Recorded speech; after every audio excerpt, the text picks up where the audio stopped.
Assalamualaikum warahmatullahi wabarakatuh. Shalom, Om Swastiastu, Namo Buddhaya, salam kebajikan, salam sejahtera, Rahayu.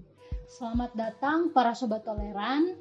Perkenalkan, saya Vivi, penulis dari modul 4, yaitu berpikir kritis melalui seni dan literasi digital. Kita akan membahas tentang berpikir kritis secara kontekstual melalui seni dan literasi digital. Kita akan bersama-sama melakukan rutinitas berpikir dengan cara melihat, berpikir, dan penasaran.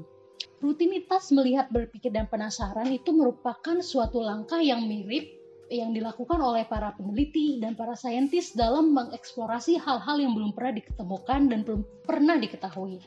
Semoga nanti dalam video ini Sobat Toleran dapat menikmati proses pembelajaran dan dapat mengimplementasikan apa yang ada dalam modul ini dalam proses berkarya di kelas akal budi maupun dalam kehidupan sehari-hari.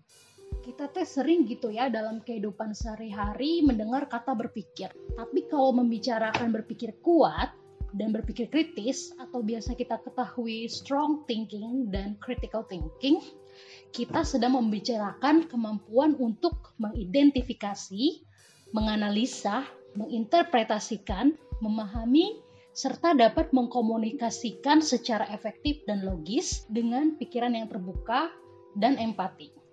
Berpikir kritis atau kita ketahui sebagai critical thinking itu adalah kita tuh kayak semacam punya filter dasar sehingga kita tuh ketika dikasih informasi sama orang lain gitu ya, baik di sosmed atau dimanapun, kita bisa memilah mana informasi yang legit dan bisa kita pakai dan mana yang perlu dipertanyakan kebenarannya, kesahihannya, dan apakah informasi tersebut punya kepentingan tertentu. Nah, berdasarkan penelitian yang dilakukan oleh Shari Tisman, seorang research associate di Project Harvard Zero di Harvard Graduate School, dan beliau juga adalah seorang dosen di Harvard Graduate School, dia bilang bahwa strong thinking adalah butuh proses observasi, butuh pendeskripsian, butuh penalaran dan bukti, butuh mempertanyakan dan menginvestigasi, harus membandingkan dan menghubungkan, mengeksplorasikan sudut pandang, dan menemukan kompleksitas. Nah, kita bisa melatih jenis-jenis berpikir tersebut dengan kegiatan melihat, berpikir, dan penasaran. Pada kegiatan melihat, kita memiliki waktu untuk mengobservasi sesuatu lebih dekat dan menyadari hal yang mungkin tidak kita sadari apabila kita melihat sepintas saja. Dan perlu ditekankan, memang berpikir itu membutuhkan waktu dan membutuhkan energi. Maka dari itu guys, slow down dan lihat skalanya lebih dekat gitu ya. Seperti kata Sherina di film Petualangan Sherina.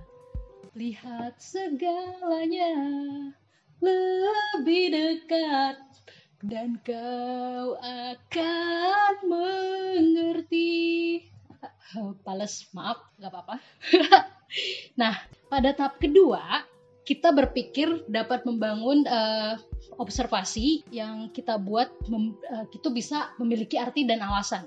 Di tahap ketiga yaitu penasaran atau bertanya-tanya, merupakan proses belajar dan investigasi melalui inquiry. Hal ini tuh bisa mempertajam kita dalam pengetahuan dan bahwa kita menyadari bahwa pengetahuan itu tidak pernah akan berhenti dan akan selalu berkembang dan proses ini akan membantu kita untuk melogiskan jalan menuju inquiry yang lebih luas lagi sehingga kita akan selalu bertanya hingga akhir nanti.